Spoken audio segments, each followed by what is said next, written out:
Blue Lock has gone from this to this. From the screen to the ring to the pen to the key. With everyone and their mother shitting on it, I have something I must admit to you guys. And please don't get too mad. Please don't freak out. But I actually don't think it's that bad.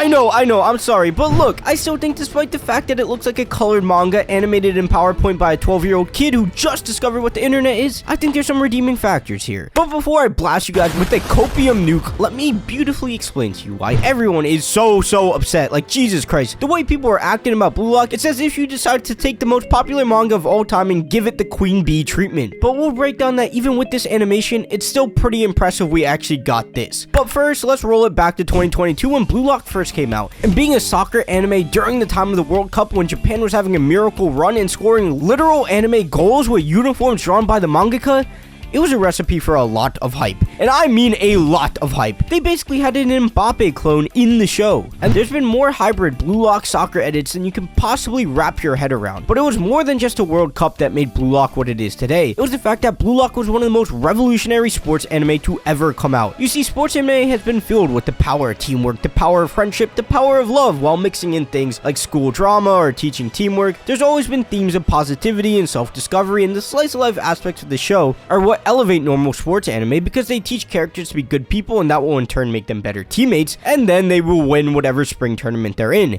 And Blue Lock just said, fuck all that. We're throwing hundreds of kids into this facility, and they're all gonna go at it and eliminate each other in order to determine who is the best striker there. And teammates?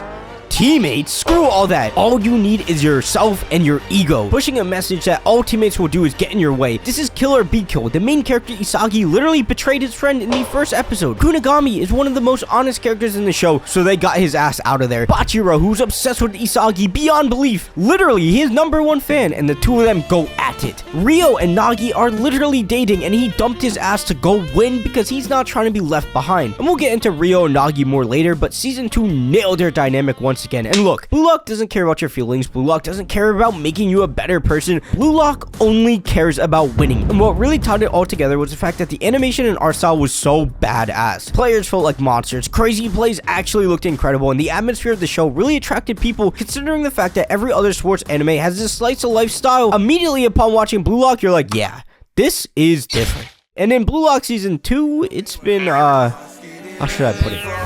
I don't know nothing but no ice, I'm just cold. He copied my whole fucking flow! So before you're like, what a shit studio, stupid animators, how could they screw this up on the biggest stage in the world? And the answer is basically the fact that they were rushed like crazy because Blue Lock was the highest selling manga of last year. They wanted to capitalize on that hype. But with that being said, why do I think it's not that bad? Am I just a fool? Am I just an idiot, a buffoon, a bozo for hire? And while those statements are true, the answer is, I just really fuck with the concept. And if you also feel like a buffoon for enjoying my stupid videos, please leave a like and subscribe. Otherwise, I will personally animate Blue Lock Season 3. So what is the main concept of Blue Lock Season 2? At this point, we've weeded out a lot of the competition, and pretty much everyone remaining is a good player with actual value. And now we have to get rid of even more players. So in the Blue Lock facility, they need to get down to 11 players in order for them to play a game against the current Japan under-20 squad. And if they lose the game against the under-20 squad, all of the Blue Lock players' careers will be over. So how do they weed them out? How do they figure out who's the best striker there? And the solution is simple.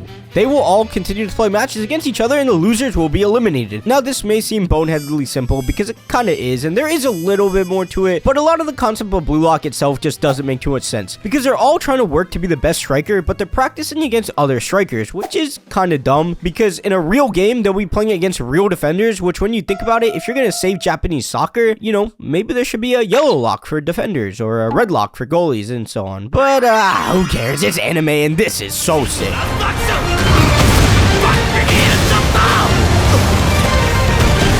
Now, while that may be a cool concept and the animation is sick, those aren't the only reasons that makes Blue Lock so unique to the sports anime genre, but it's the fact that every character has depth that you really have only seen in the likes of Haiku and Kuriko. Nagi was once a lazy gamer who just happened to be talented at soccer until realizing he does want to be a part of the cream of the crop. Bachira is someone that was lonely and lost and felt that the soccer field was the only place he was understood. Rin, whilst being this Gojo-esque character, has to deal with the fact that he is nothing compared to his older brother. And Isagi, the main character who has been mediocre his whole life, is trying his best to become the king of a jungle filled with monsters. So despite the fact that the animation looks terrible, there's still characters that I care about and storylines to follow that are interesting, and we'll jump more into it later. But season 2 upped the ante so much that it's hard to not be invested, especially with the stakes of the show, and that at any moment one of these guys can just be gone. But I hear it, I can sense it, my cringe senses are tingling.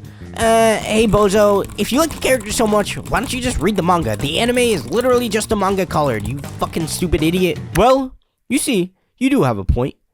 But is a colored manga really a bad thing? Like, I get it, right? It wasn't exactly what we wanted, but there's still some sick frames in the episode, as well as the fact that you got the sound effects and the music. There's aspects of an anime that just can't be replicated in manga form, especially for sports anime. Although these pages for frames don't compare at all and the manga exceeds it in every which way, but just trying to follow what's going on, the anime is still an immersive enough experience that I'm willing to persevere through it due to my investment in the series as is. And people are acting like this season hasn't had any highlights, as the inclusion of Shindu has landed for me. This guy is literally the Toji of the Blue Lock universe. With Rin as Gojo, the dynamic of these two on the same team is sick. Rin does everything perfect. He does things with class and speed with the elitist mentality, and Shido is like, fuck all that. Give me the ball and I'll score. And he literally scored a goal that happened in a real game. Not only that, but we're seeing Isagi have two other teammates that are not dickheads. For Blue Lock, the demon time of anime, to introduce two characters that are actually real humans, they even call him bro. Their dynamic and how they play off Isagi elevated the vibe of the series and was actually such an interesting curveball, because everyone else has been a straight killer to this point. And that's before we even get to the part where Isagi activates his Sharingan. This dude mapped out the entire field in his head, and he said, nah, I'm gonna just use my Mangekyo and score this goal myself. Or what about Ryo, realizing he's a bum and doing something useful for once, instead of just being carried by Nagi his whole life? And even the backstory we got on Ryo was like, damn,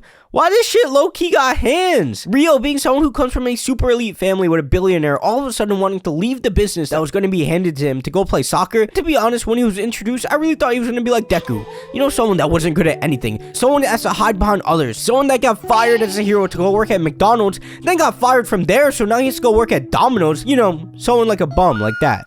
But nah, he may be kinda ass at soccer due to his lack of experience, but he is talented, and at least he's not trying to be a freeloader. Don't get me wrong, I understand how much animation can affect your perception on things. Look at Attack on Titan, for example. Most people hated the manga ending, but when you throw in the music, the animation, the production, it was a lot better. But I still don't know why they turned Eren into a bird. But even Blue Lock Season 1, those seasons with Bachira and him accepting his inner monster and playing alongside it, which allowed him to level up, those scenes would not have hit remotely the same if the animation quality wasn't there. Or even when Isagi leveled up and pushed past his own limits, none of those scenes would have hit the same had the animation not been up to par. And I know Season 2 of Blue Lock is seemingly trying with a lot of these effects, and we said some of the still frames do look genuinely cool, and I think anything with this art style is gonna look decent, and it may not be what we all wanted, but you shouldn't let the internet be the deciding factor in whether you like the show or not, because there is plenty of shows out there that don't have the greatest production value that can still be appreciated. And with the amount of people crapping on the show, it causes you to go in with really low expectations, and honestly I was surprised what came out of it. And I know the main theory is that they all are putting their time towards the actual Blue Lock vs U20 game, which would make sense, but even if they didn't, I still think there's something here for you to enjoy, and at the very least laugh at the show and have a good time. So if you enjoyed this video, check out the most underrated anime of fall 2024. Don't forget to leave a like, subscribe, and we're just getting started. We're gonna stay consistent, and I'll see you in the next video.